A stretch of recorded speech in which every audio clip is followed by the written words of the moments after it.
After a decade in this line of work, I've learned a few things. A. Being a nurse is hard. B. Being an ER nurse is even harder. And C.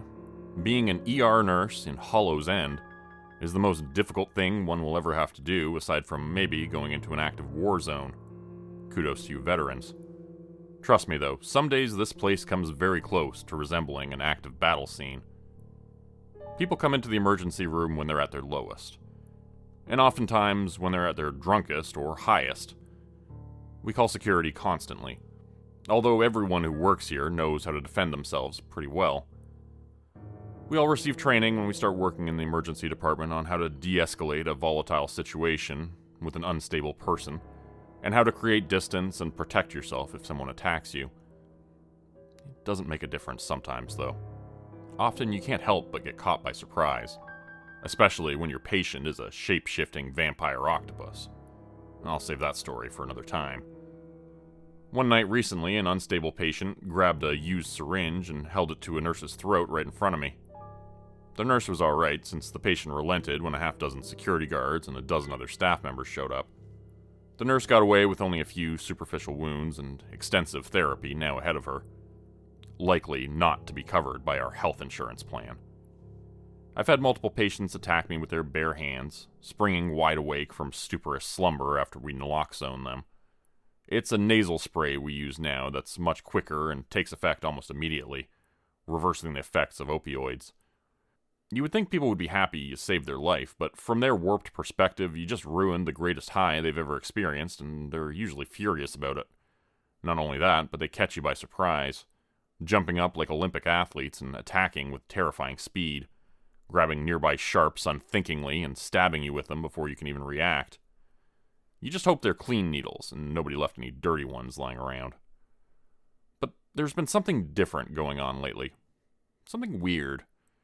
You can feel it in the air as it crawls across your skin like an allergen or a bug, itching and festering and settling in here and there and everywhere. I find myself scratching at my arms lately, and leaving long red marks.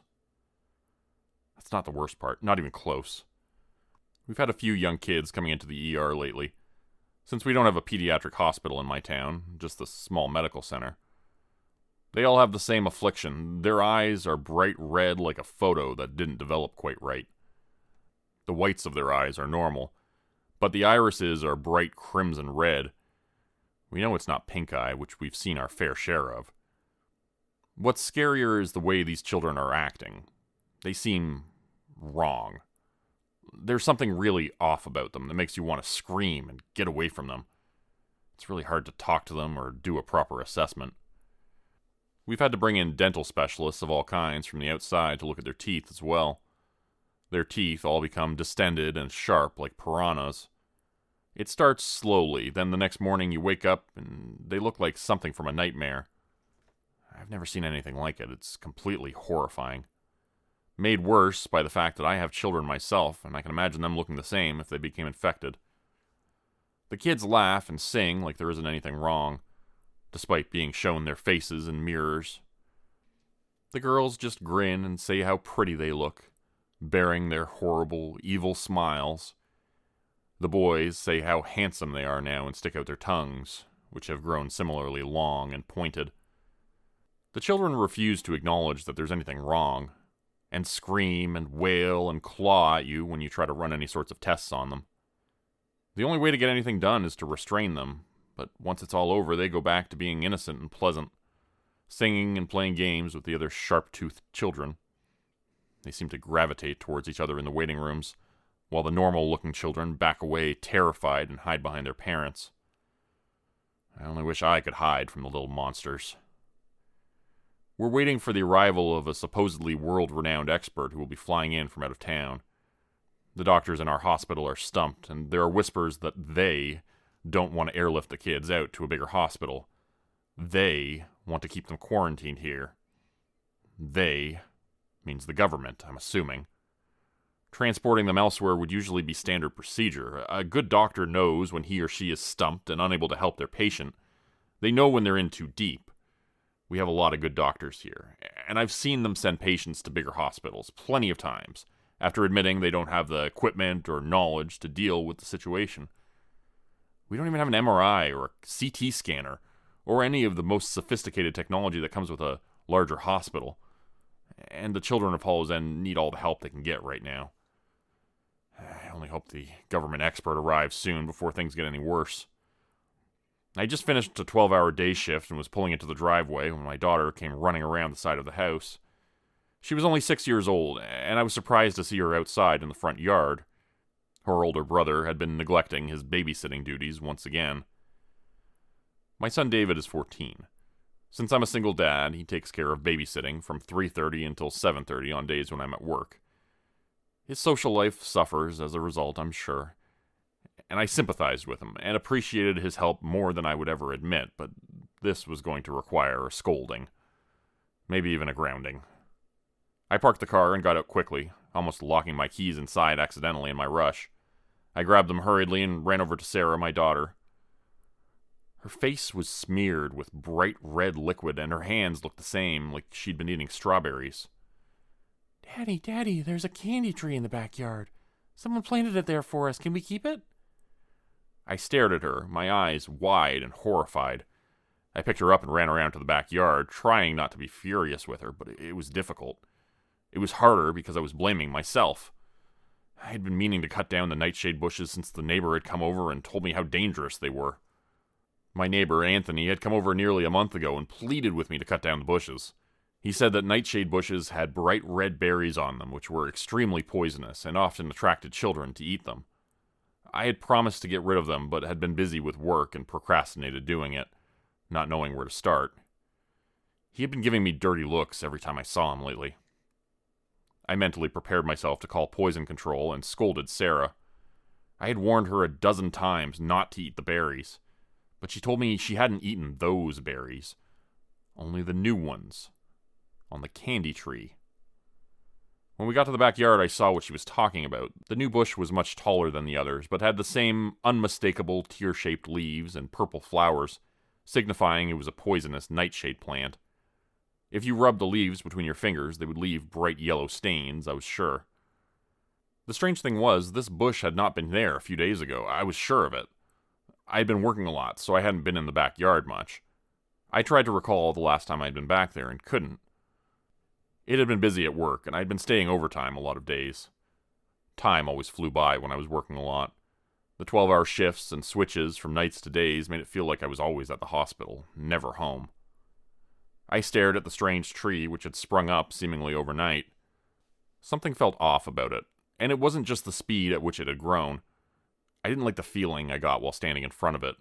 It felt like the tree was watching me. I saw the bright red berries hanging from it were larger than the tiny nightshade berries. I could smell their sweetness from where I stood. They smelled like fresh strawberries, recently picked and rinsed. They were ripe, juicy, and enticing, plump and glistening in the sunlight. I caught myself reaching my hand up to pick one and stopped, looking around dazedly as if I had been in a trance. "Try one, Daddy. They taste just like strawberry cheesecake," Sarah begged me, her lips and teeth stained red with the juice from the berries.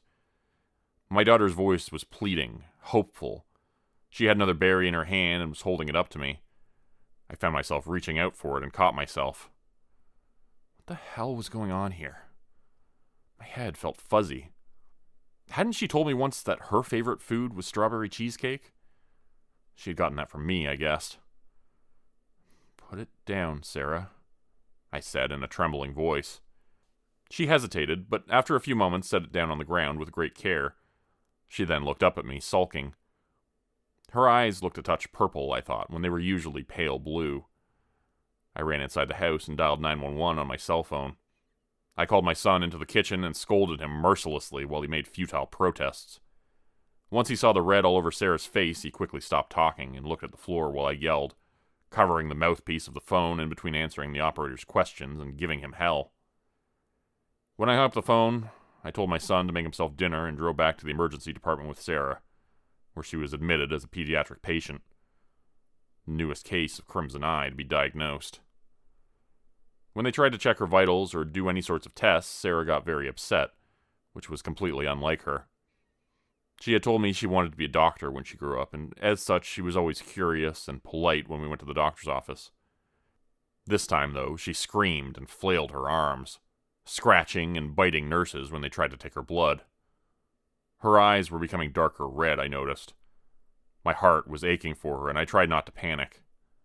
The nurses I worked with tried to calm me down, but pretty soon they were giving me strange looks, as if it was my fault she was acting so terrible. I tried to explain that she wasn't like this normally, and they gave half-hearted words of reassurance.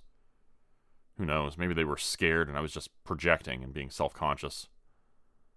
Dr. Donovan, who I knew well from the ER, eventually told me there wasn't anything they could do right now. They had run all the tests they could, but like the others, there was no rational explanation. The specialist would be in the next day, the ER doctor told me. She said I should come back in the afternoon, around 2 p.m., for an appointment with the man. It was nearly 12 p.m. by that point, and it had been about 17 hours since Sarah had eaten the berries, in my estimation. By the next day, at 2 p.m., she would look like the others. Her teeth long and razor sharp. Her eyes would be crimson red, and she would no longer be my daughter. I shook my head, trying to get rid of the thoughts. Dr. Donovan was looking at me oddly, I realized. Sorry, it's been a long night. I sighed, putting my face in my hands. Are you sure there isn't anything else we can do right now? What about a course of Vanco and Piptaz just to play it safe? Maybe she's got something brewing and we just don't have a culture test for it because it's so new. I mean, it's possible, right? I was grasping at straws, but it wouldn't be the first time we had given someone a course of heavy-duty antibiotics without a positive culture coming back. Of course, she had none of the symptoms. She was afebrile, her heart rate and BP were normal. She wasn't confused or tachypnic. I was grasping at straws, and she knew it. I don't think it makes sense to risk an AKI, Jason. There isn't any evidence to suggest some bug juice is going to help anything. And there's a 14% chance of kidney damage if we decide to go that route. I'm not going to risk it. She stated the facts calmly and decisively, just as a good doctor should. It only angered me further. Fuck! I screamed. Someone came to the glass door of the room we were in, and the doctor waved them off impatiently. They walked away slowly, hesitantly, and shooed away a couple other nosy onlookers. So what? We just go home and wait for this guy to show up? Well, we're keeping her overnight at least, but that's our only option right now. I wish there was something else I could do. The only other thing I can suggest is maybe a prescription for Ativan. This last was half question and half statement. I didn't understand. Sarah didn't seem the least bit anxious. She's fine, I said impatiently. She doesn't need an Ativan, Angela. She needs treatment. She doesn't even seem stressed out about any of this. I didn't mean for her, Dr. Donovan said, scribbling something on a prescription pad and handing it to me. 0.5 mg SL lorazepam QHS PRN times 2D. No refills, it said. Fuck, I said again, quieter, and to myself this time. The doctor had already left the room, leaving me alone with the daughter who I loved more than anything, but who now I could no longer stand to be in the same room with. It was going to be a very long 24 hours. I poured myself a glass of water and downed it quickly, almost choking on it. I'd had that dream again, the one about the beach. In the dream, I'd wade out into the shallows and kneel, let the water up to my shoulders. It would start the same every time. It would be like any other day at the beach. Spotted parasols plunge into the ground, the sand dotted with families and couples, and the sky would be light azure that calmed me. Then the rush of waves would send me into a whirlpool, and I'd be plunged into the depths below until my vision succumbed to a suffocating black. I'm sure I've read in a dream book somewhere that sort of dream's root was high stress. That or it meant I was gay. Never could tell with those dream books. It was in the kitchen that I received the email about my new case. I was to be sent out to some podunk town called Hollow's End to investigate an outbreak there. A bunch of sick kids and the whole town was in a tizzy. Something called Crimson Eye. I'd be shipping out the next day to check in on another little town USA, and I was not looking forward to it. On top of that, my knee had been acting out again, and made it nearly impossible to sleep without taking a handful of IBs, because as a rule, I'd sworn off the morphine. Did somebody say party? I'm sure my liver will thank me later. As I stood in the kitchen with the empty glass in my hand while staring at the phone in the other, I wondered not for the first time if this job was worth it. I was getting up in age, and I could scarcely recall my last vacation. No wife, no kids, piece of shrapnel in my leg that's left me with a limp. What life was this? I sighed and sat the glass in the sink, promised myself I'd clean it later. After a little deliberation, I opted to lie down on the sofa a while and try to snag a few Z's. But really, the only thing I managed was to stare at the alarm on my phone until 6 in the morning. I packed, showered, shit, shaved. Amen. Upon pulling into the fenced airport and flashing my ID, I parked my car near the hangar and boarded the small plane. After tucking my luggage away in one of the metal cabinets running the length of the floor, I sat next to the pilot and settled in for the flight. Public sector build pilots, if you don't know this, are some of the most boring people I've ever met in my life.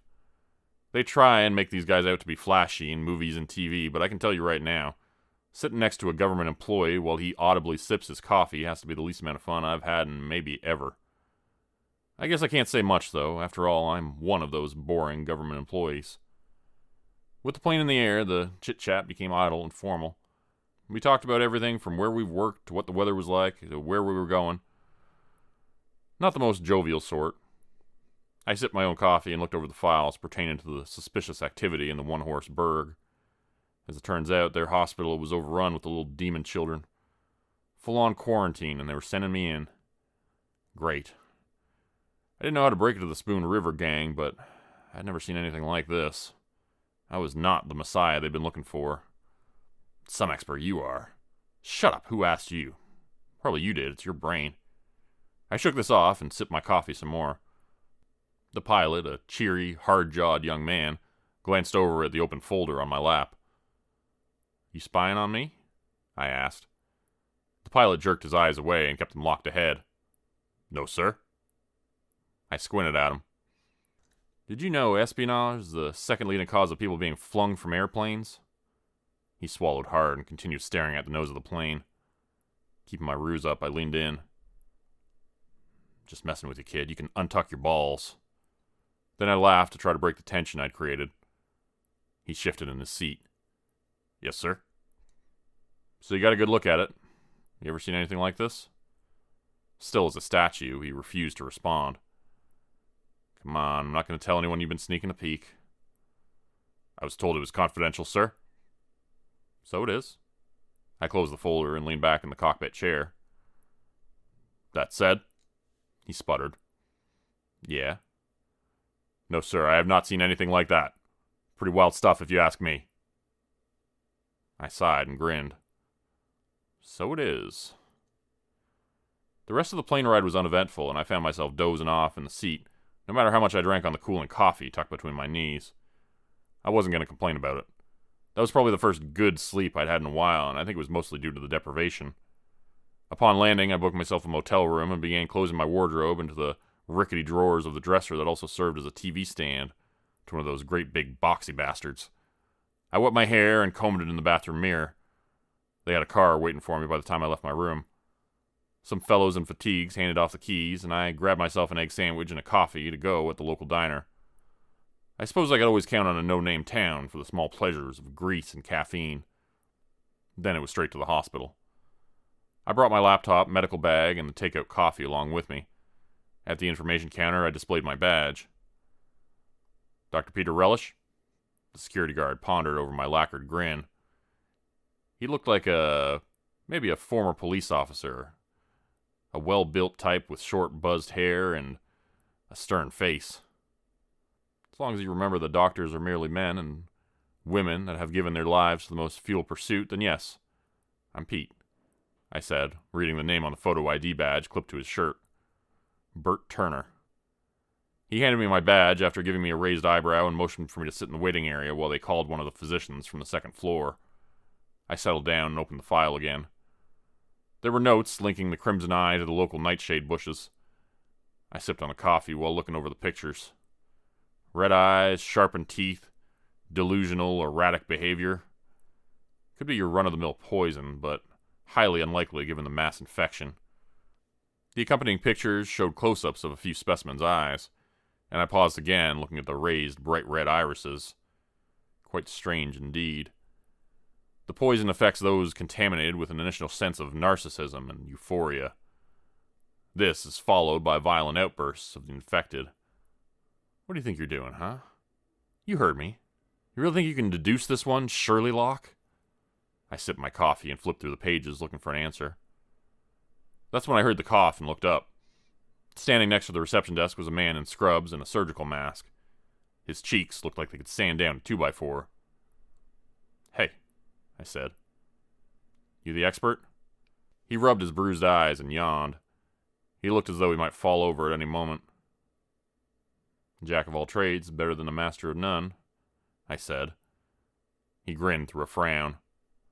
I'll take that as a yes. This man was not entirely lucid. Doped. It crossed my mind to ask him if he was the sort of medical professional that liked dipping into his own supply, but ultimately I decided that would be rude.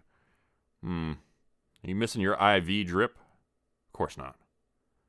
Shaking that thought, I stood and closed the gap between us, going in for a quick handshake. Shaking hands was akin to a sin in a hospital nowadays, but old habits die hard. I felt his clammy hand in my own and squeezed it, pumping it up and down briskly twice. That close, I could see the twinkle in his eyes. Substance use was a factor there, but signs of long-term abuse were doubtful.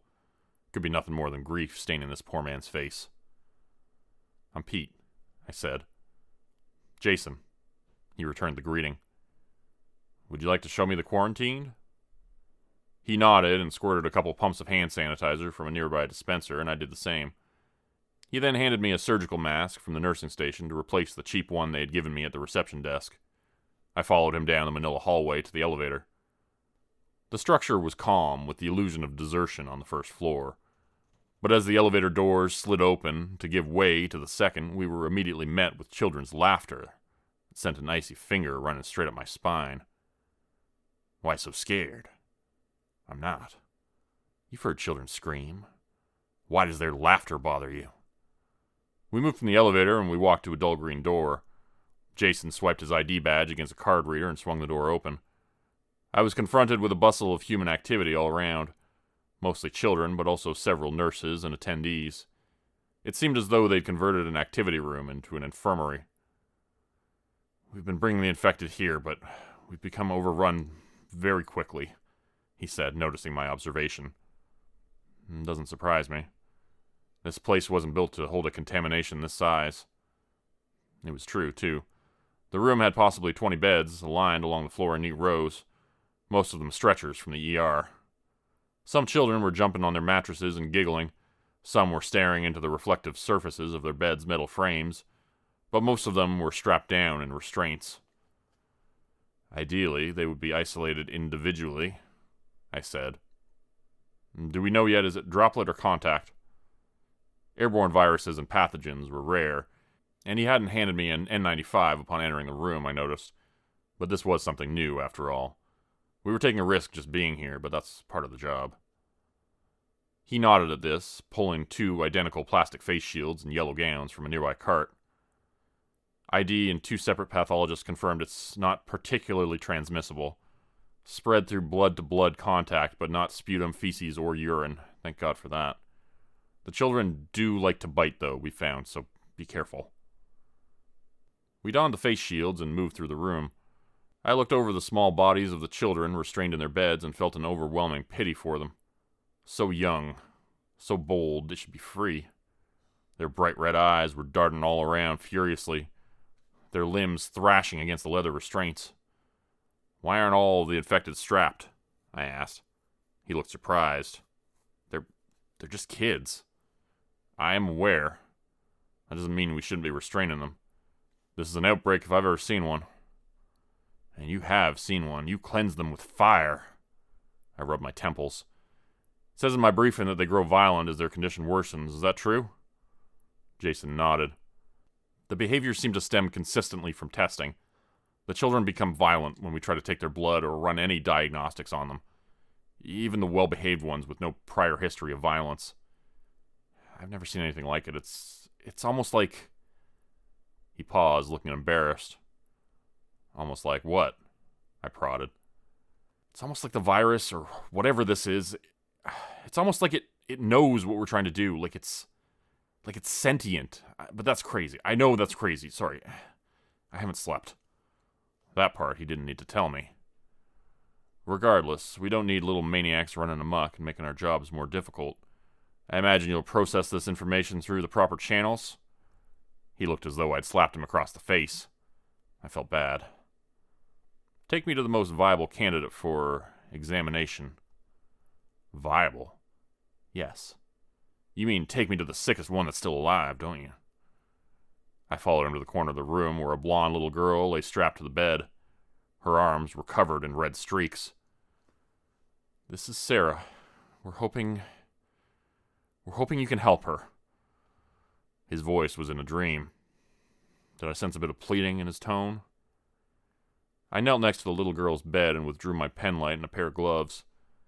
I pulled down gently on the soft skin below her eye, exposing mucous membranes and allowing me to assess her pupils for perla.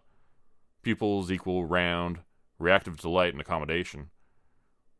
Deep red irises met me there, and I clicked my flashlight on. The left pupil was reacting normally, only the color was off. The same in the right eye.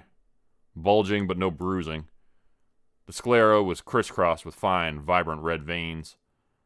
I put my hand out for her chart, and Jason passed it to me. He handed me another one as well, explaining it was from the first admitted and furthest progressed patient for comparison. Accelerated heart rate, intermittent violent behavior, initial onset expected to last 3 to 4 days, according to the precise handwriting of Dr. Donovan, who admitted this one. Then BP, heart rate, and respiratory rate drop as the patient enters a coma stage, according to the second chart, belonging to a young boy of about the same age. The doctor's careful handwriting deteriorated, and I wondered for a moment how much sleep the staff had been getting here. Not much. What happened after the coma stage was yet to be seen. These were the facts of her condition so far. I put my stethoscope to the little girl's chest to listen for an apical pulse, moving it with precise and practiced motions to each lobe of her lung. I kept an eye on my watch. Pulse, respiratory rate were low, especially for a child this age. Outlook not so good. I could feel Jason's presence over my shoulder. Yes? I asked. He shifted back, and I could feel him bobbing on the balls of his heels. Nothing. Jason! Yelped a lady doctor in a white coat and blue mask. What are you doing in here? She turned to me. Oh, you must be the expert. Expert? How do you like that?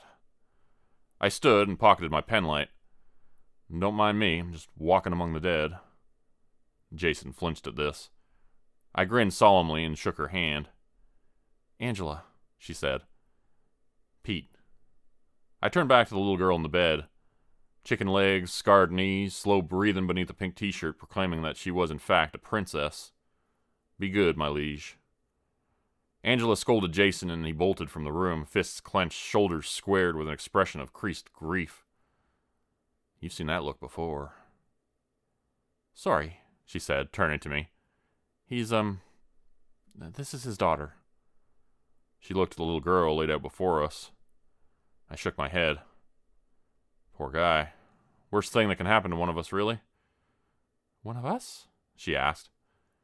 People that try to help. Imagine being a cop whose house was burgled. I leaned over the girl, pressed my fingers into her mouth, and examined the underside of her tongue. She didn't complain. Blisters here, I said. Didn't see anything about that in my briefing. That's a new development, she stated, looking over Sarah's chart. I nodded. Swollen red uvula. Not viral, though. Per ID and patho. Strange stuff. You ever seen anything like this? She asked. I shook my head and offered what I hoped was a reassuring grin. No. I grabbed my things and pivoted to look Angela straight on. There's been speculation of poison from some of the local flora. Would you happen to have a specimen here for examination? Shaking her head. No. So far, we're maintaining the affected and keeping them from the public. Is there a possibility that the townspeople have been infected? En masse? Her composure broke and her shoulders slumped as she ran her fingers through her tangled hair. A sigh. Possibly. If so, it still seems the only cases we've come across are children. At this point, anything could happen. At that very moment, the little girl began convulsing. I I dropped my bag in a flash and rushed back to her side, attempting to time the seizure on my watch. I prepared to ask Claire for a benzo if it went on for more than a few minutes, but she was already calling over a nearby nurse and giving a verbal order. The girl was gagging and began to choke wetly. Quickly, without even thinking, I removed the strap on her right side to roll her to her left and maintain her airway. That was my thought process. I was not looking forward to having a child choked to death. She shook, her hair flying out. I reached out, attempting to protect her head as it came close to crashing against the side rail. In an instant, it happened, and my entire body was locked in pain. I looked down to see the little girl looking directly into my face, totally sober. Plastered across her small face was a wicked grin.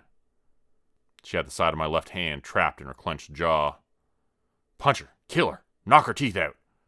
I took the flat of my hand and swiftly struck her cheek. The teeth unclenched just long enough for me to remove my injured hand. Little gremlin, I hissed. Angela, confused and startled, said, "Holy shit!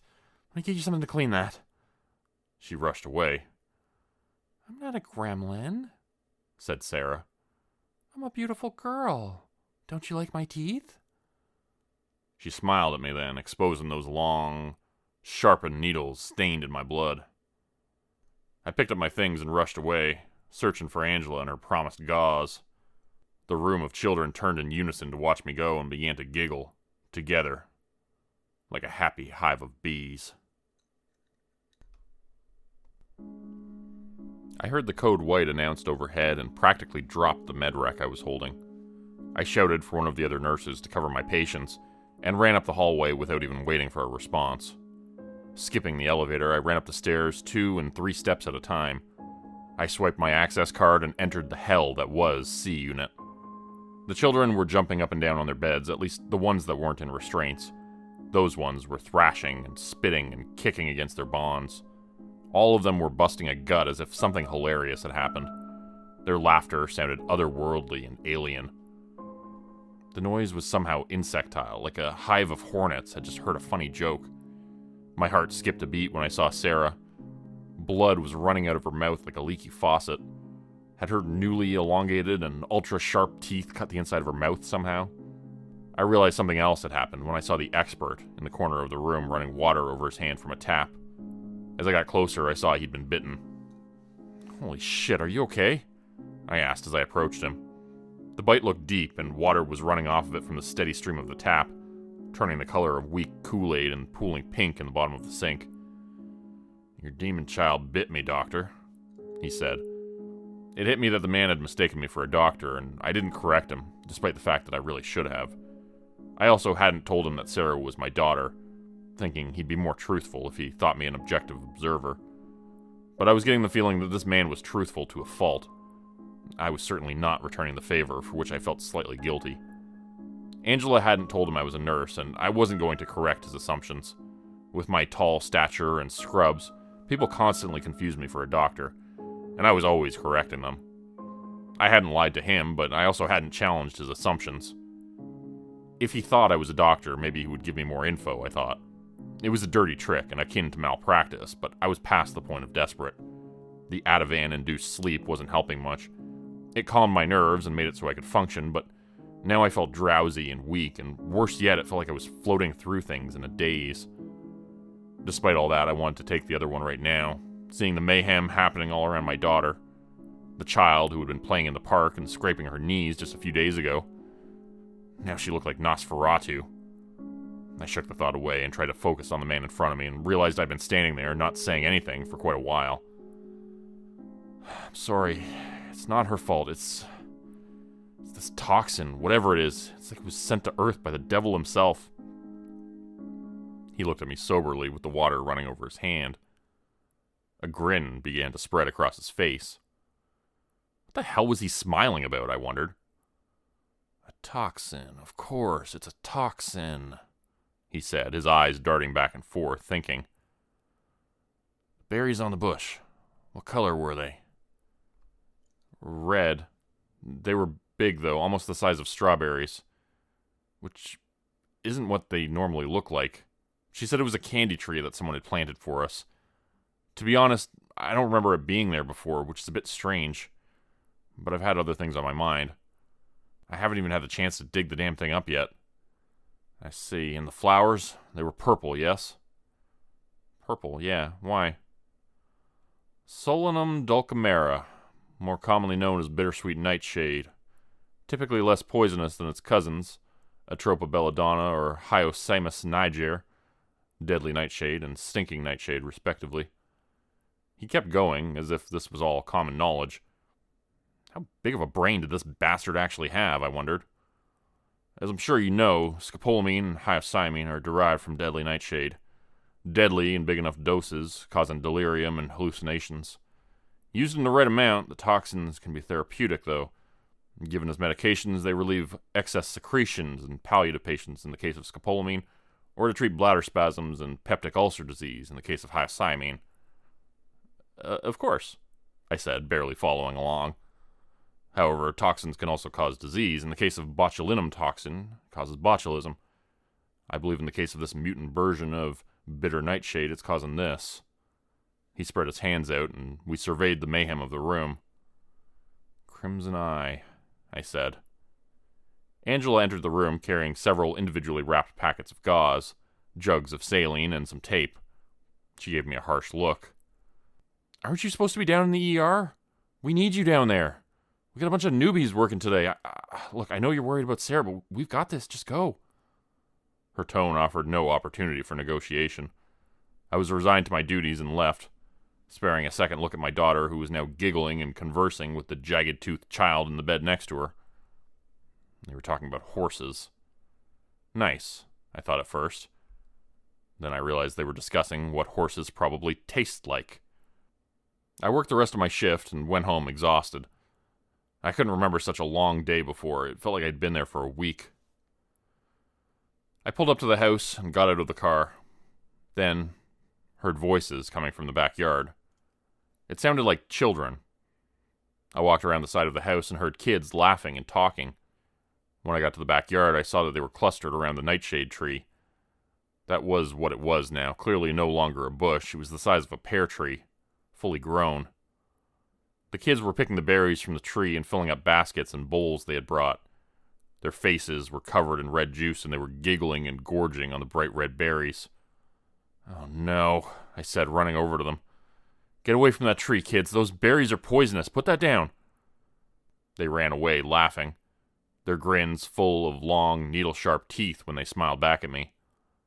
I saw now that their eyes were darker crimson red, the whites bloodshot. Their skin looked paler, too, and they had dark circles beneath their eyes. I wondered how long they had been eating the berries. If they kept eating them, would they stay out of that coma phase, I pondered to myself. It was a long shot, but these kids looked different than the ones in the hospital. Like they had entered another phase of the illness we hadn't witnessed yet. All of our patients had begged for the berries, pleading, saying they would die without them. Maybe they were right. I realized I had to get back to the hospital. This was a major development. It could change everything. I ran back to my car and turned the key in the ignition. Suddenly it wouldn't turn over. I tried again, then decided to give it a few minutes. I didn't want to flood the engine. Smack! I jumped and looked up to the left to see red juice smeared on the glass window beside me. A child stood there smiling, his hands covered in crimson. I yelled at him and he backed away, the grin never leaving his face. Suddenly the passenger side of my door opened. I recoiled in surprise as Dr. Relish jumped in. "What the hell? What are you doing here? Did you follow me home?" I yelled at him, outraged. "I wanted to take a look at that tree in your backyard," he said, unperturbed. "Just as you described it. I saw you chase those kids who came around after I was looking at it. They looked different, didn't they?" I explained my theory, and he said it was mildly interesting and would have to give it more thought. "Listen, I got a hunch," he said.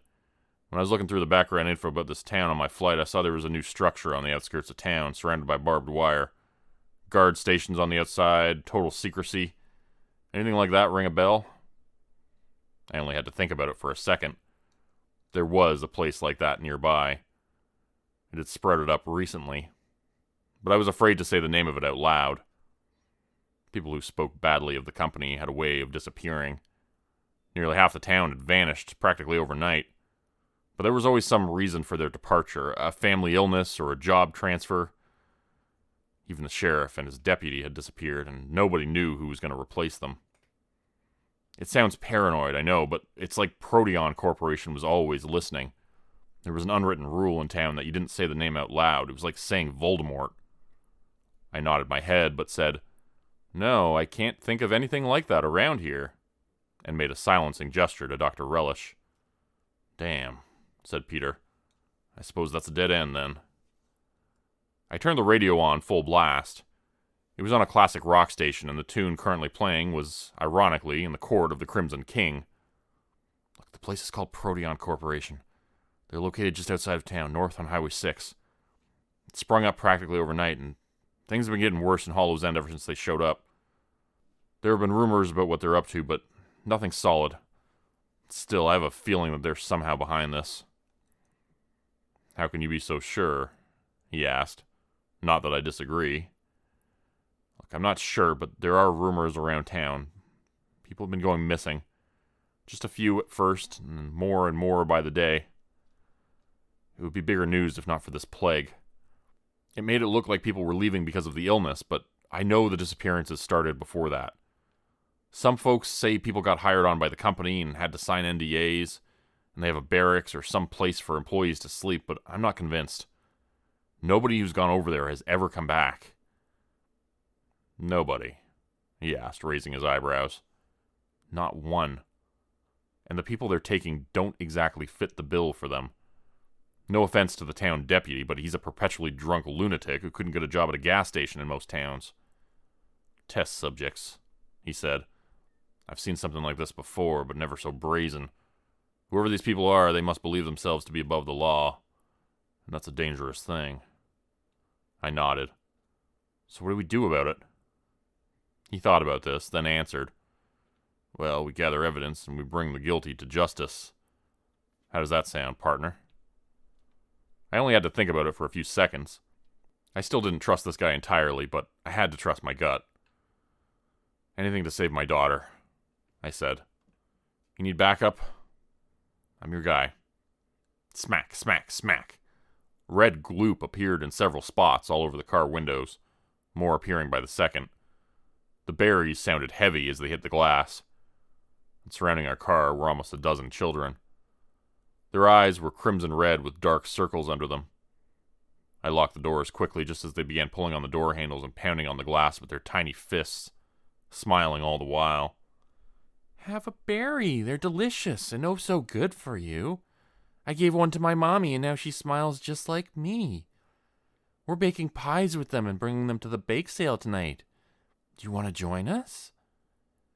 The others laughed at this, and I heard a loud pop as one of the car tires deflated. An older boy stood up with a switchblade held in his hand. He walked around to all four tires and popped them with his blade. Then walked over to Dr. Relish's car and did the same. Perfect, I thought. "Eat the berries, be like us. Eat the berries, be like us. Eat the berries, be like us," they chanted softly in unison. People began to emerge from their houses, hearing the commotion. As they approached, I saw their eyes shone red, and their teeth were long and sharp as they gave us neighborly grins. I turned the key in the ignition. It still wouldn't start. I slammed my fist against the dashboard and could feel a pang shoot up my left leg as my heart rate sped. "God damn it!" I yelled, catching Jason's worried eyes in the driver's seat. My mind immediately went to the gun I kept in my armpit. No luck. I had not brought it with me, but I had also not considered that we would be attacked by bloodthirsty mutants, their faces stained in the red fruit juices as they clambered against the outside of the car. That's when a boy of perhaps 10 lifted a great big, hollow, 2-foot-long metal pipe over his head and destroyed the rearview mirror on my side with one quick swipe. I flinched and was immediately overcome with rage. I wanted to swing the door outward and pummel the child into a pulp. I took a deep breath and turned to Jason. "Any ideas?" He shook his head and immediately craned away from the window on his door as a rock ricocheted off its clear surface. The glass was splintered, and a grown woman with thin, translucent skin began rubbing her cheek against the spot there, splitting her flesh and concealing the difference between the jam-like substance of the fruit and her own blood. Her red eyes darted around wildly, and the grin below them never changed. "Christ," said Jason. "Open the doors on 3, I said. Jason nodded. We counted together, nodding to every number. 1, 2, 3.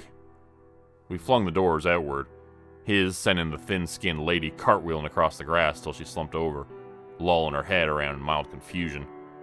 My door contacted the little boy's shoulder, and he stumbled backwards, catching himself in a crouch. As I tried keeping my surroundings in full view, he brandished the pipe at me. He swung it, and I tilted my body out of its reach, feeling the end of it catch on my pant leg. Quickly, without hesitation, I caught the pipe in my right hand and planted my shoe on his chest, ripping it from his frail grasp. He fell and smacked the ground with an audible thud. The little boy did not get back up. No time to worry about that, isn't that right, Petey boy? The throng of red-eyed citizens began screaming out all manner of things.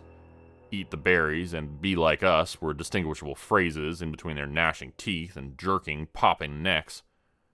I spun to find my companion caught in a grapple against the side of the vehicle with a wild-haired, red-eyed man. Tendons stood out on the man's neck.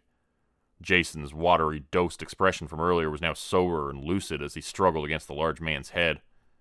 The burly man slipped beyond Jason's defenses, and his sausage fingers began pressing into his adversary's throat. "Help!" choked Jason. As neighbors joined the fray, I swung the pipe in broad, sweeping motions, being sure to mind my long injured left leg. They approached, and as I screamed and swept the pipe out at them, they stepped back to watch, some of them with their tongues twisting against their bared teeth, until the postulous sacks gave way and thick yellow ran down their chins. I rounded the car, cursing them and keeping them at pipe's length. I pivoted and without hesitation brought the metal against the burly man's head. He dropped to the ground and Jason massaged his pink neck. He gagged and spit, then clenched his fists, nodding to his approaching neighbors. I turned my attention back to the gathering horde. "My house," said Jason, slowly stepping backwards while keeping his eyes on the mad, crimson crowd. I took one more swing to keep a healthy distance between us and the crowd. There were at least 20 of them now, and I could feel my heart sink upon the realization that most of them were children.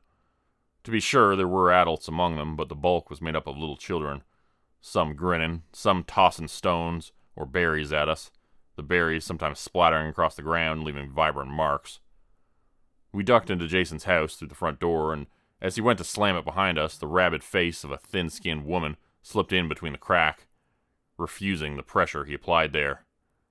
He reared his leg back and swung it forward like a pendulum, and his foot crunched her jaw as she disappeared, and the door clapped shut in its frame.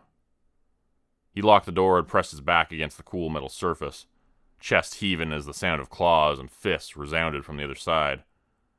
It was dark in the home, and he flicked on a light, moving to the kitchen, and grabbing a cleaver from the knife block.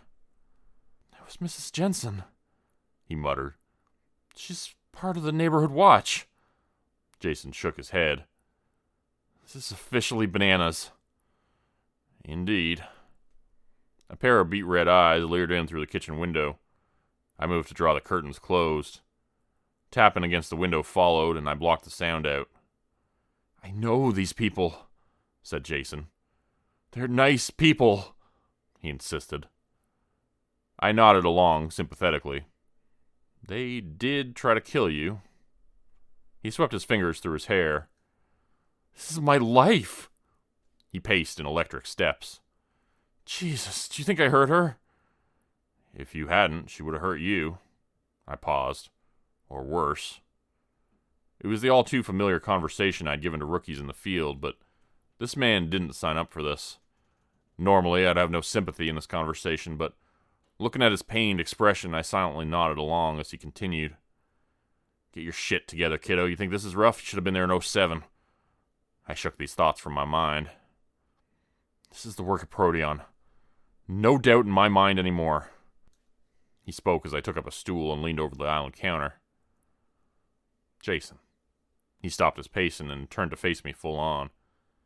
"Look, you need to relax. Just focus on your breathing." I closed my eyes and inhaled, then exhaled to show him I was calm. You're not calm. You're losing your mind. Yes. We need to keep our wits about us. He closed his eyes too. In, out. All right. His voice was steadier. These windows and doors will not hang on for long. We may have less than a minute. They will get in. I laid the pipe on the counter momentarily and checked the bandage on my hand, making sure it had not slipped in the scuffle. Do you own a gun? I asked. Jason's eyes bulged on the verge of explosion at the question. Do you think we'll need something like that? Yes. He shook his head. Yeah, I have a gun. Dad gave it to me years ago. I never thought I'd need it. His pacing took hold again. Jesus. Get the gun, I commanded. He stopped dead in his tracks, shifted to give me a look I couldn't quite catch. Then he disappeared down the hallway, returning with an old shoebox. He sat the box on the island counter and removed the top, exposing a 9mm pistol loosely wrapped in an old rag. I lifted it from the box by the handle with my forefinger and thumb. After looking down the small sight and checking the clip, I handed it to them, and he fumbled with it. You're the expert, he protested. It's your gun. I shook my head. I can't. What you mean is, I can't shoot someone I know. I lifted the pipe off the counter and scanned the windows in the room. But you will if you need to, believe me. I withdrew my phone from my pocket and dialed the emergency number, leaving Jason to stammer on the revelation that he may indeed need to murder another person if push came to shove. The line was dead. Fantastic. I followed this with a call to my supervisor. The gruff voice picked up after the first ring. Yes, Relish? We got a big problem, boss. So I've heard. That's why we sent you. I am aware, sir. I swallowed hard. Things are not what they initially seemed. This is on you, Relish. You need to figure this out on your own. I could scarcely hear the exhale of cigar smoke on the other end of the line. It's a ghost operation, for Christ's sake. You know that better than anyone. Figure it out. Remember, you are not there to cure the Crimson Eye. Observe, report. Once you have found the source of the outbreak, you call in the big guns. I wonder what he means by big guns. Any idea, Mr. Expert? Some napalm? Maybe a thermonuclear explosion? I grit my teeth. Yes, sir. The line clicked dead, and I deposited the phone into my pocket with a sigh. Who was that? Asked Jason, raising an eyebrow. My boss, I said. We're on our own. The squeals of the crimson fiends beyond the door could be heard gargling straight through to the pit of my stomach. It made me sick. They were pounding against the door hard, and I saw it quivering in its frame. Jason held the pistol with both hands like a bad movie cop. Only he was shaken. Suddenly the door burst open, the latch broken and splinters flying everywhere. A window smashed a second later. The red-eyed monsters flooded in, clawing over their fallen comrades in a mess of limbs.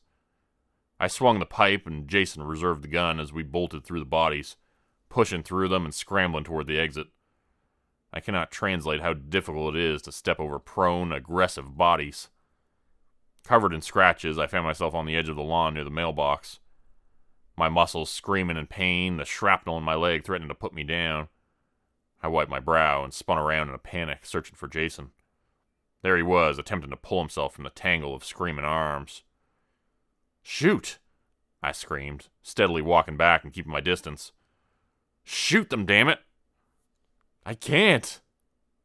A little girl clung to his back, and a young teenager in a beanie had both of his legs fixed in place in a tight bear hug. Shoot them! I stepped forward and clanged the pipe against the solid head of a small, indeterminate teenager wearing a sun visor. Jason struggled with the little girl on his back, twisting his torso to swing her loose. I watched. His eyes cleared, and he reached over his shoulder to grab the girl by the hair and throw her off of him. Then he kicked the boy from his legs, kneeing him hard in the jaw. I heard the gun go off, but didn't see who caught the bullet. There were too many of them. We ran the length of the street in a wild blur, Jason pointing the gun at any threatening red-eyed menaces, hushing beneath our footfalls. Fuck, fuck, fuck, fuck, fuck. He shook his head as we stopped to catch our breaths. She was one of Sarah's friends. It gets easier, I said. I don't want it to. He eyed me up and down while holding his side. You could have helped me, you bastard. Maybe I am. But I want you to be ready for what may come. These are not your neighbors anymore. We may need to kill a few of them.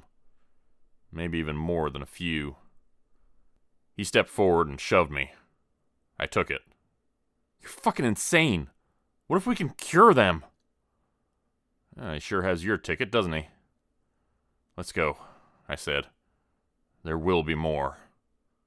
We continued running until we came upon a car driving toward us. Get in, get in! The wheels barely stopped rolling, and I struggled to climb into the car as a growing horde of rampaging neighbors clawed at me and pulled on my clothing. I kicked them away and elbowed them in their faces as I heard teeth snapping inches from my face.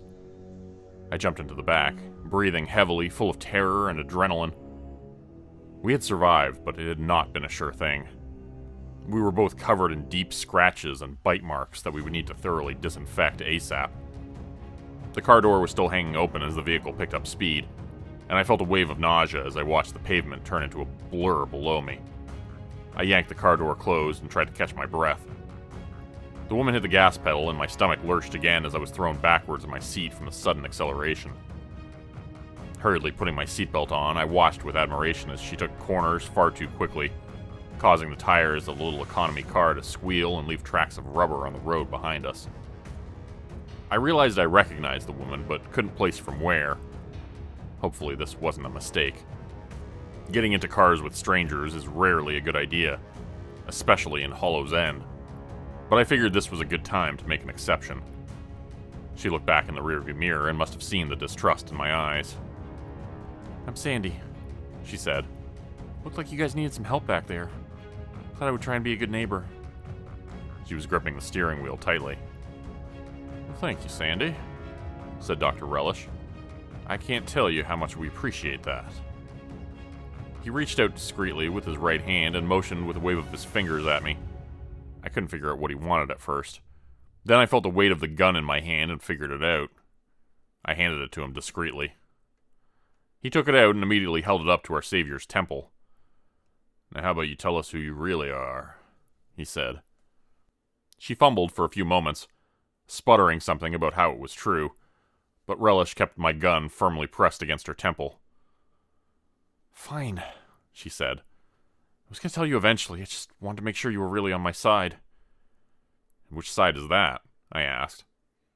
The side trying to take down Proteon Corporation. She looked back at me in the mirror to gauge my reaction, then seemed to brace herself for a bullet. Relish lowered the weapon, but kept it handy. This is why you're here, right? I saw you show up at the hospital and overheard you talking in the isolation ward. You're not really a doctor, are you? I almost blurted out that it was true, then realized she was talking to Relish. Actually, I have more than one doctorate, my dear woman. The first one I received was from Harvard in the field of medicine. Now back to you. How do we know you're telling the truth? Asked Relish. That you're not just saying what you think we want to hear. She glanced back at me in the rearview mirror again, and suddenly I remembered why her face looked familiar. The eyes, at least. The rest of her features had been covered by the mandatory mask given to visitors upon entering the hospital. I remember you from the isolation unit. You were visiting someone. My sister, she said, lowering her head. The virus took her. She's in a coma. I'm so sorry, I told her quietly. People all around us were sick and dying, I realized. It was only a matter of time before this plague wiped out the whole town. There's another reason, too. She waited a few moments, then took a deep breath like she was gathering her courage. I work for those bastards, she told us. I saw Relish's hand twitch on the pistol, but it stayed where it was. I thought we were saving the world. Turns out they're worse than I could have imagined. Helping people is not one of their priorities. It's not even on the list. So turncoat, eh? Relish asked. I suppose you could say that. I'm a lab assistant there. It took me a while to figure out what they were really up to. They put up a good front. I'm sure you've seen the ads for the charity projects and research they claim will cure humanity's ails. Well, I dug through a bunch of their research documents one night after hours, and guess what I found? A buried trial where they had done unauthorized human testing with a new substance. Something created using modified toxins from mutated nightshade plants. But the side effects were worse than they could have imagined. Permanent personality changes, red hyperpigmentation of the eyes, and even worse, unnatural cravings for human flesh. I think they wanted to sell it as a biological weapon to the military. Not necessarily our military either. Whichever one turned out to be the highest bidder. So they knew what this would cause, and they still planted those trees all over town. Now they're going to sell this shit to North Korea or some terrorist state. These guys are war criminals. That's what they are. Worse than that. Fucking monsters. You still haven't answered my question, said Relish stubbornly. How do we know you're not just telling us what we want to hear? I realized he was right. She had distracted me. She hadn't proven a thing, but I was now so angry I was ignoring that fact. I don't know how else to convince you, but I can help you get in there if that's what you want. There has to be some way to stop them. They're going to kill a lot of people at this rate. We sat in silence for a moment. Relish appeared to be deep in thought. Okay, let's presume for a minute you're telling the truth. You can get us in there. How? The expert was eyeing her intently. Same way I always get in, through the front gate, she said. Relish glanced over to me. I shrugged. He was the expert. I figured I would trust his judgment.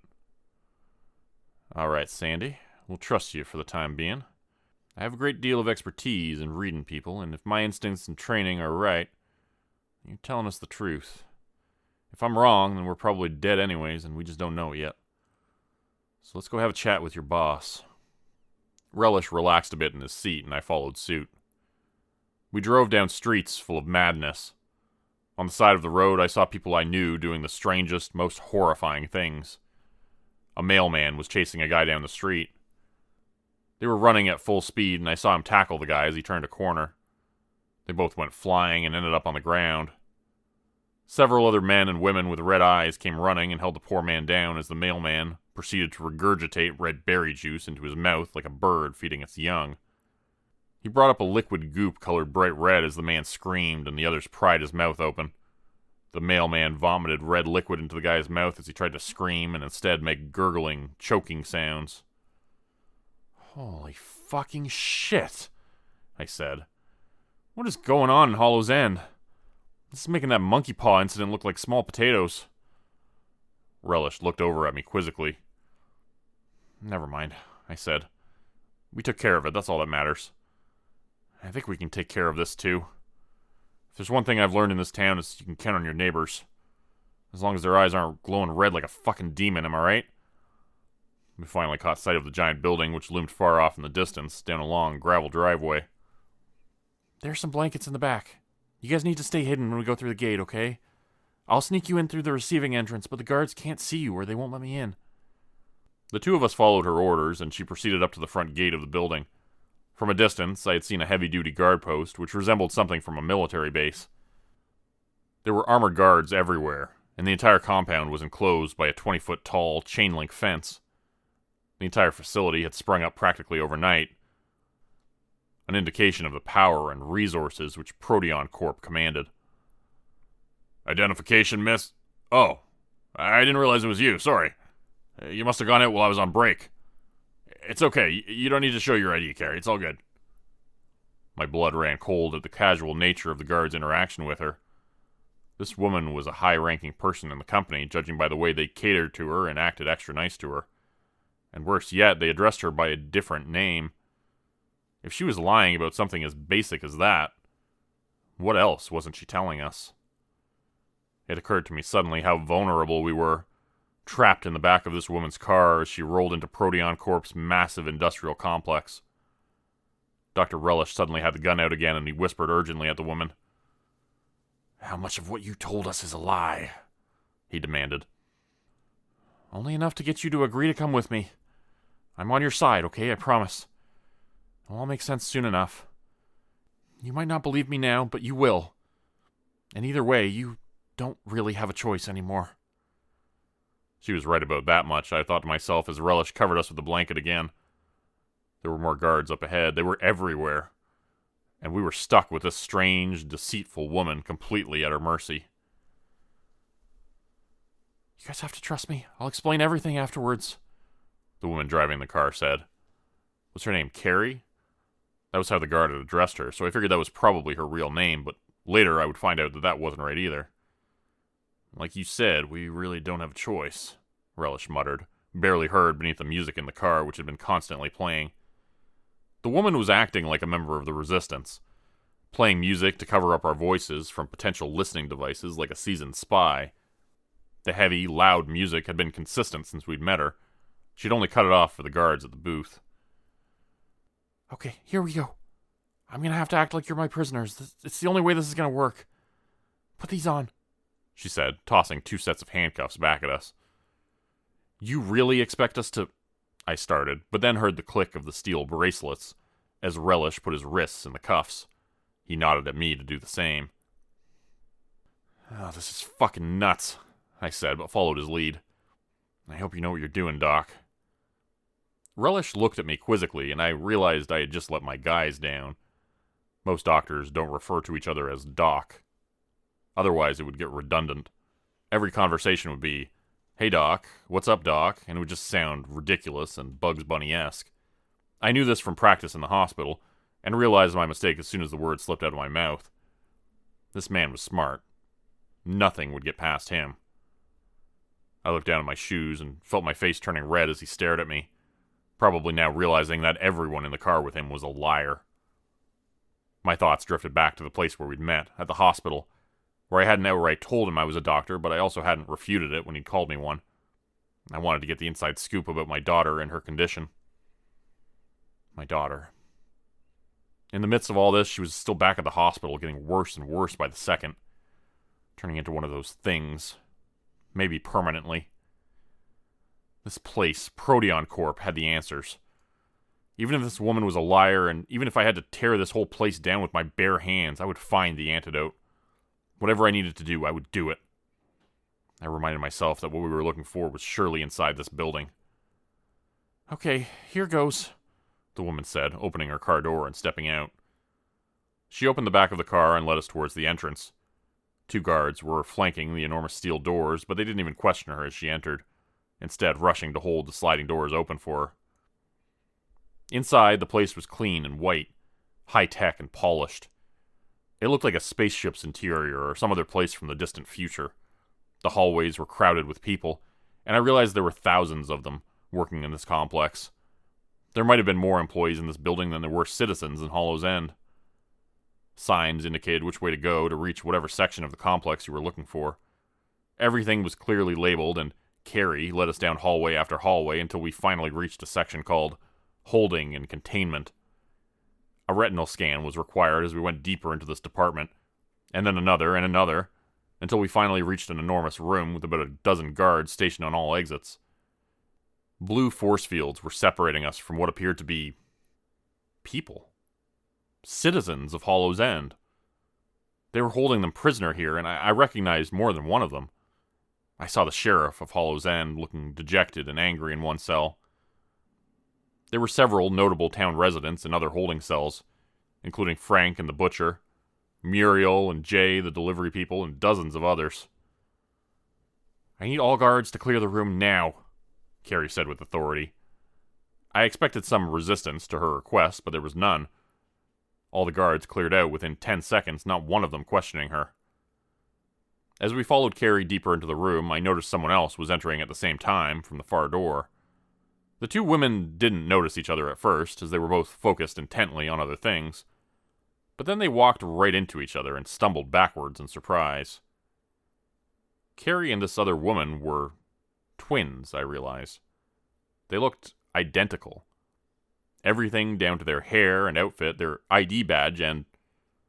The other woman jumped backwards in surprise, fumbling her tablet and dropping it to the floor. She sputtered something, squinting her eyes and looking as if she were lost in a daydream.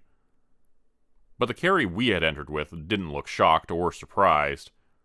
Instead, she looked angry. The Carrie who had brought us there suddenly attacked the other woman, knocking her to the ground. Then she pulled out a gun from her purse and held it to the woman's head.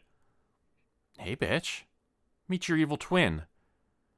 And this evil twin won't hesitate to put a bullet in your brain." The other woman struggled to buck her off, but when she loaded a bullet in the chamber, that settled her down. "What the fuck do you want?" she spat. "Simple. You're gonna let everyone go, right now.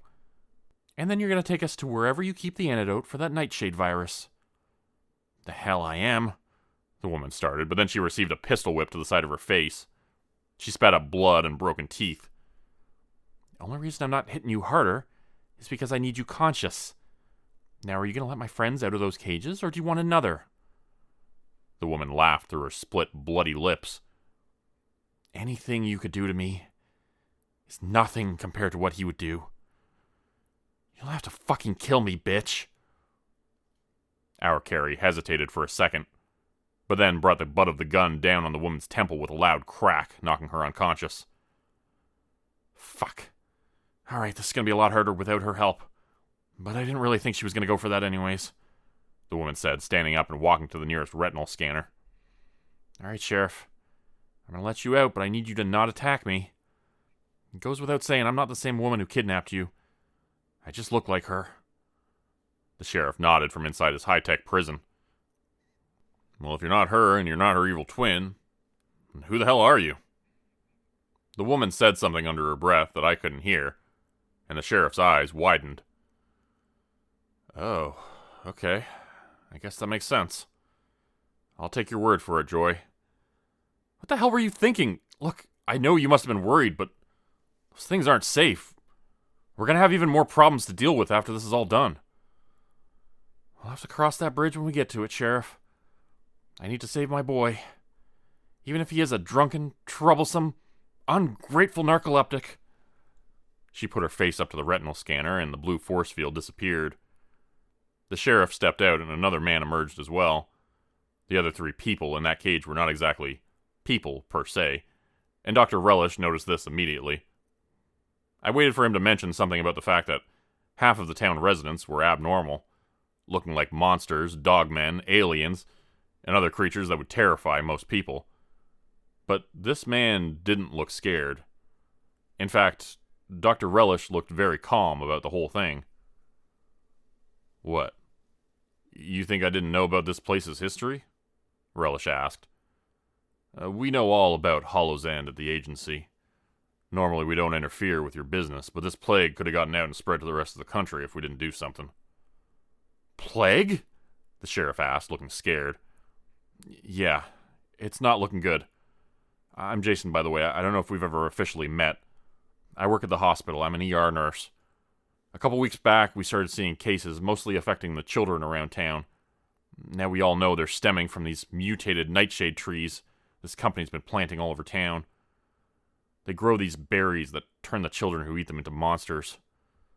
My own daughter looks like a goddamn ghoul. What the fuck is wrong with these people? Why would anyone do something like that?" Dr. Relish looked exhausted as he explained. "People in this world don't need a reason to do horrible, inhuman things anymore, Sheriff. I'm sorry to be the one to break it to you, but people release toxic gas in subway systems. They blow up charity events with explosives. They slaughter innocents while they sleep. I've seen things far worse than even this, and I will see worse still, I have no doubt." I saw Frank looking like he was hanging on by a thread in one of the cages. The giant blue monster was tough, but even he was at his limits. "We gotta get the rest of them out. Maybe they can help us." The woman who I had thought was named Sandy, then Carrie, and now I had learned was actually named Joy, went to each of the cages and let out all of the town residents using the retinal scanners.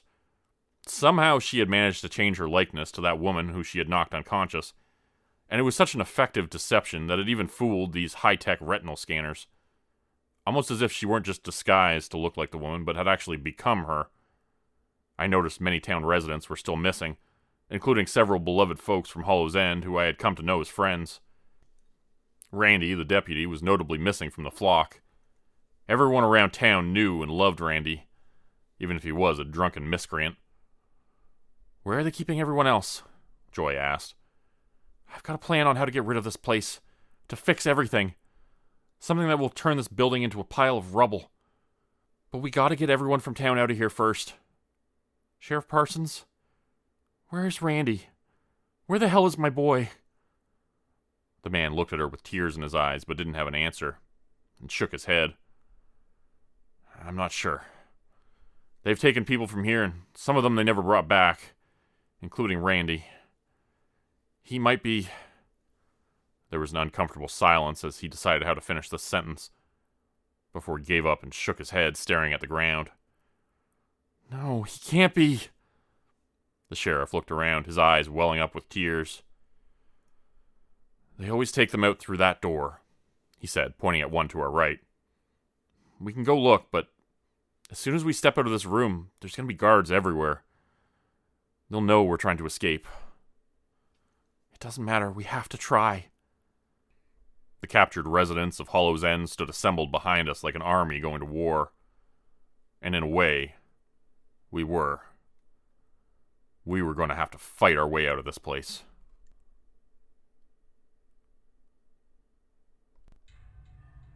Joy put her face up to the retinal scanner, and I watched as the doors opened. I had expected to see another high-tech corridor filled with guards and employees, but I was not actually expecting what we saw.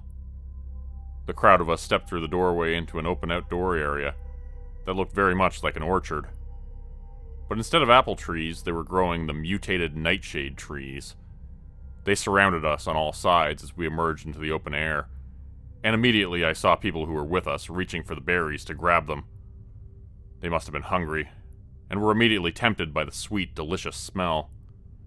"Don't touch them!" I shouted, and everyone froze. "They'll turn you into something else, something horrible. These berries are evil, they're worse than poison." "He's right," said Dr. Relish. "These berries are the cause of the plague affecting your town, and could wipe out the entire country if we're not careful. We need to stop these people before they do any more harm." "Who is that?" Mark from Earth, an alien who worked at the grocery store, said, and I looked up ahead to see a man standing in the orchard of nightshade trees, about 100 yards away. The group of us slowly walked toward him, as if drawn to him. As we got closer, I realized who he was. Even before he spoke, I knew it was him.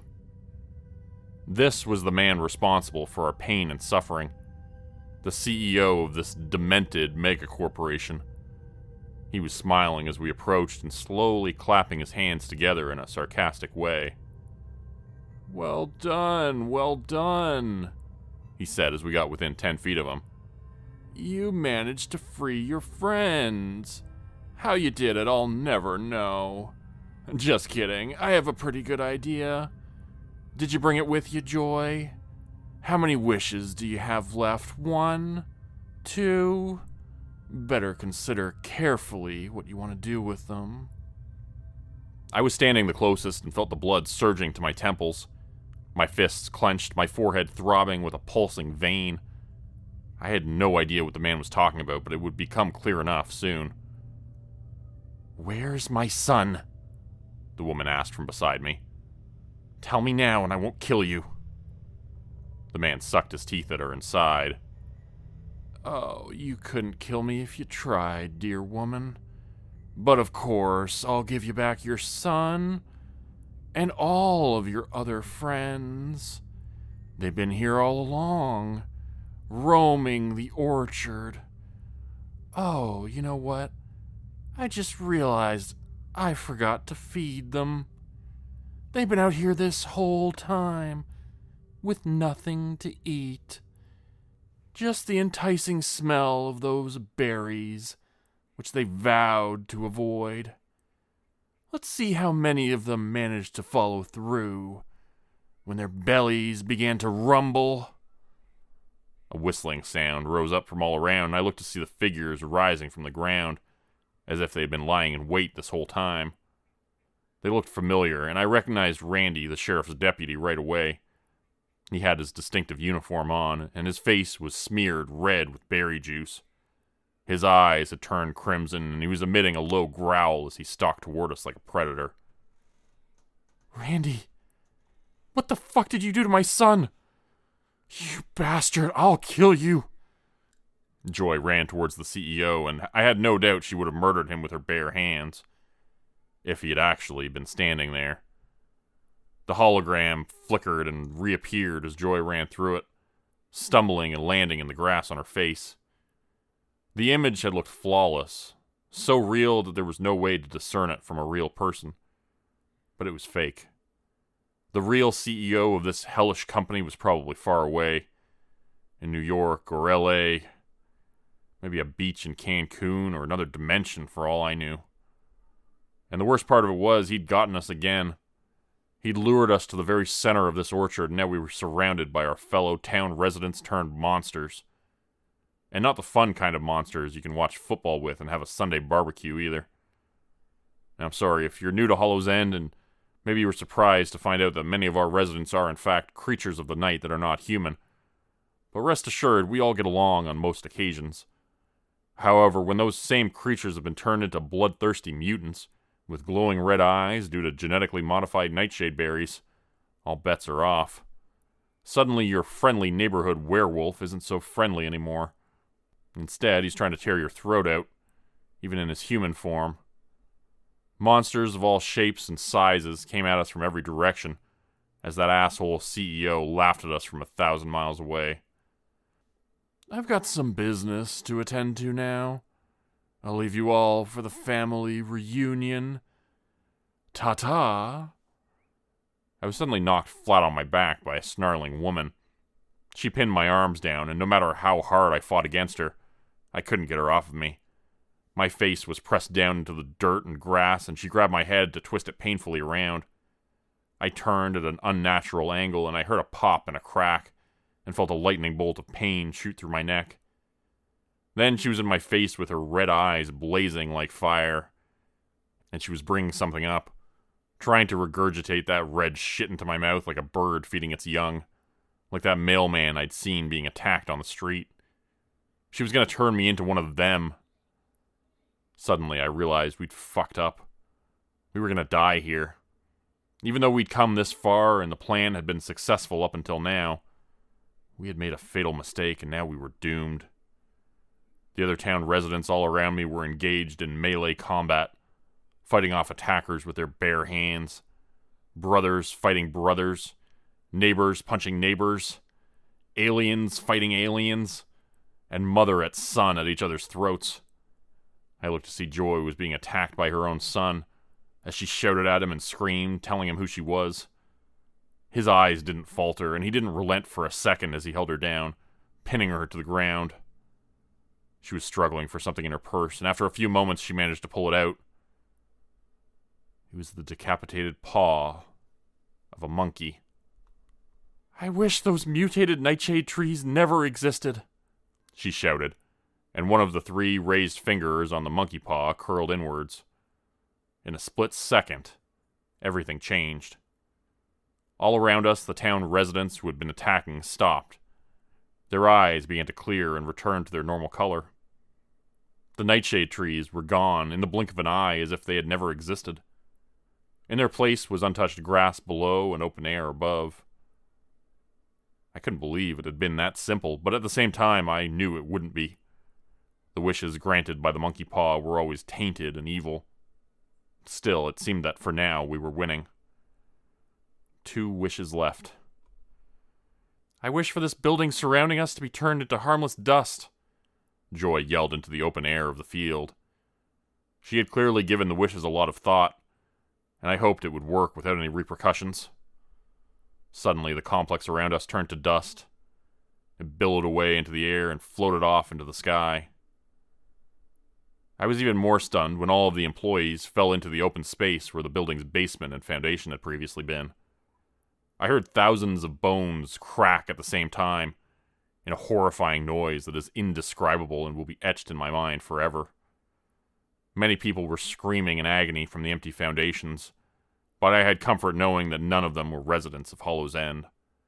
We'd rescued all the prisoners, and the rest of the town residents had been out in the orchard courtyard at the center of the building. We were all safely on solid ground, the one place where we could have been spared a deadly drop into the basement. "Damn smart wishing, Joy," the sheriff said, smiling. "One left. Now, the best bet's probably not to use it. Those wishes are always dangerous. They come back to bite you." "Mom?" Randy, the sheriff's deputy, said with tears in his eyes. "Is that really you?" "It's me, son. You're safe now." The two of them embraced, and it made me think of my own daughter, still in the hospital. I imagined her eyes clearing up and her smile no longer being full of sharp, jagged teeth. I pictured her normal again. "Thank you," I said to her. "I can't thank you enough for saving my daughter. She's going to be normal now, thanks to you." I couldn't wait to get back to the hospital and see her with my own eyes, to confirm what I already knew to be true. "Only one thing left to do," Joy said, pulling back from her hug with Randy. "We need to make sure that man never hurts another living soul. And I think I ought to put these people out of their misery." She held up the monkey paw to make one final wish. "I wish that every employee of Proteon Corporation dies a painless death right now." The last finger curled inward, and the howls of agony from the injured employees abruptly ceased. And then, Joy collapsed to the ground. "What the fuck?" Randy shouted, getting down on his knees to help her. "What happened? What did you do, Mama?" The woman didn't respond. She lay on the ground, no longer breathing, her eyes wide open and pupils fixed. It seemed that Joy had made 3 very good wishes and 1 very bad one. She had wished to not only change her appearance into a Proteon employee, but to become one, and that had been her demise. Randy wept as he held her in his arms, and several of us carried her limp body away from that place.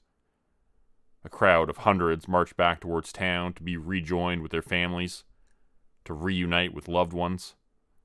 But some, like Randy, were not so lucky. The number of dead would only go up over the coming days, as those who were never returned were written off as lost. When I got back to the hospital, the differences were immediately obvious. Children who had been red-eyed monsters were being unstrapped from beds by nurses who were crying and apologizing. The kids were hugging their parents and talking like themselves again. Their teeth were back to their normal length and shape, and they no longer seemed evil and deadly. My eyes scanned the ER for my daughter as I ran through it towards the isolation room. I pushed through a crowd in one hallway and heard them shouting angrily after me, but I didn't care. Sprinting, I pushed open one door after the next, wishing that the hallways were shorter as I finally got near my destination. Of course, my swipe card was back at home in my car, I realized. I felt my pockets for it, and when I couldn't find it, I began to bang against the glass window on the door of the isolation room with my fists, my eyes scanning desperately for my daughter. Finally, someone opened it and I burst inside, running past them without a word of thank you. I just needed to see my daughter. I just needed to see... "Daddy?" My throat became tight as I heard her voice and turned to look at her. Too scared now of what I might see, but unable to look away. "Sarah?" I asked, and she nodded. It was her. It was really her again. Her eyes were the same blue they'd always been, her smile the normal one again. I embraced her fiercely, squeezing her so tightly I had to stop myself, afraid I might hurt her. "What happened, Daddy? I don't remember anything except... the last thing I remember was eating the berry from the tree in the backyard. I'm sorry, Daddy. I shouldn't have eaten it. I'll never do it again." "It's okay," I said, crying and squeezing her tightly. "Everything's gonna be okay now. I'm gonna chop down that tree the second we get home, baby. Don't you worry, everything's gonna be all right now." Of course, I didn't have to chop down the tree, as I should have known. It was gone, the same as the rest of them.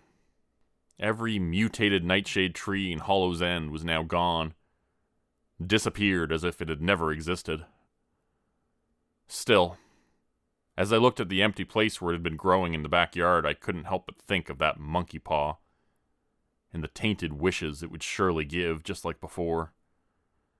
I hadn't been there personally, but I'd heard the story from Randy at the local pub a week or two after it had all gone down. Randy. That made me think about him again and his poor mother, Joy.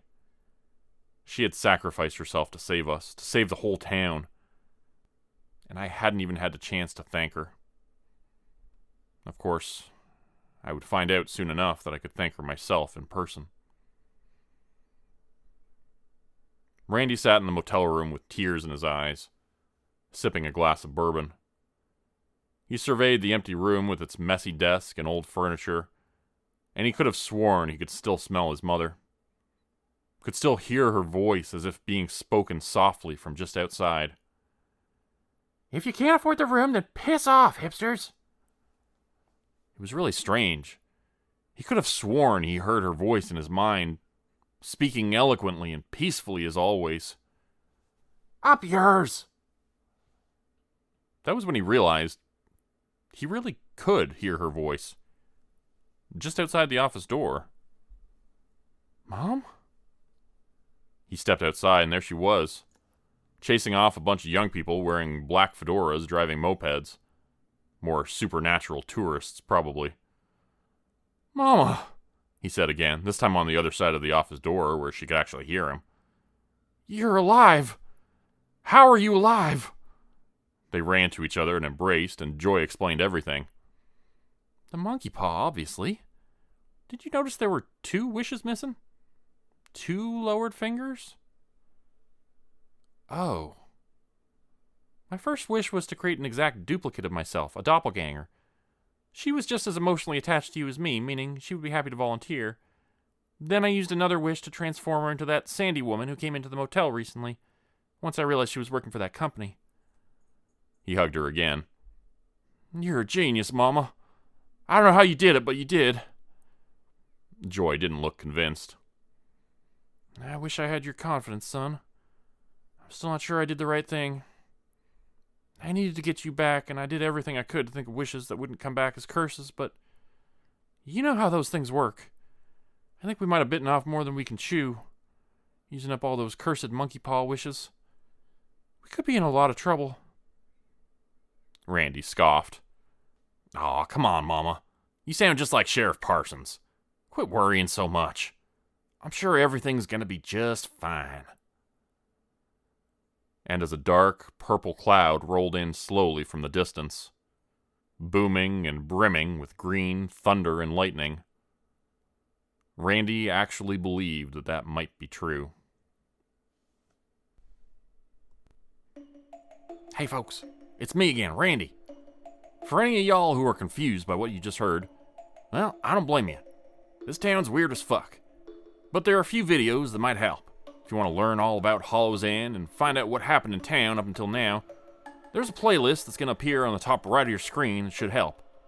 And if you want to skip all that and just learn about me and the sheriff and how everything went weird the minute he got here, just click that video on your bottom right. It's not there yet. It's going to be there in the last 10 seconds of the video or so. Before we get to that, I want to thank a few people. Citizens of Hollow's End. Today's video was supported by patrons like Mark from Earth, Crimson Muse, Joy Burton, Diane Showers, and Mark Zawal, Cheryl James, Pick Your Sticker, Teddy Dog, and Clue 404, Mama Cotto, Dante Kincaid, Zarin Ray, and Angela Dunavant. That's Dr. Dunavant to you.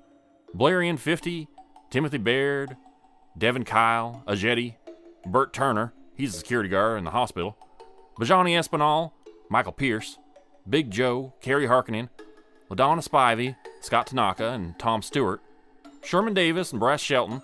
We got Susan McClendon, Elise Batiste, Lisa and the Cult Jam, that sounds like a band name, Open Circuit, Fabulavore. We got Raymond Jaggers, I don't know if he's maybe related to that Mick Jaggers guy. We got Darn Fox, Raison Detra, Kai Game in 99. We got Wendy Burns and The Wendigo, Michael Squishy Park and the Gemstar, And last but not least, Vault 77 Citizen. Now these are all citizens of Hollow's End right here.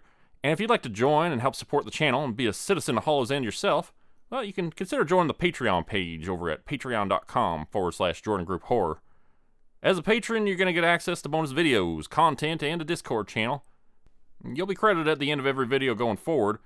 And if you decide to stay for 3 months, well, you get to be a citizen in Hollow's End and be featured in the next Hollow's End story. Links to join that Patreon are in the description. Thanks to everyone for listening. I hope you like and subscribe and comment. Help the channel continue to grow. See you again next time, 4 p.m. Eastern Standard Time. Hope you have a great night. And don't forget, if you want to learn more about Hollow's End, there's a playlist in the top right. And if you just want to hear about me and the sheriff, well, click that video in the bottom right-hand corner. All right, y'all. Have a good night.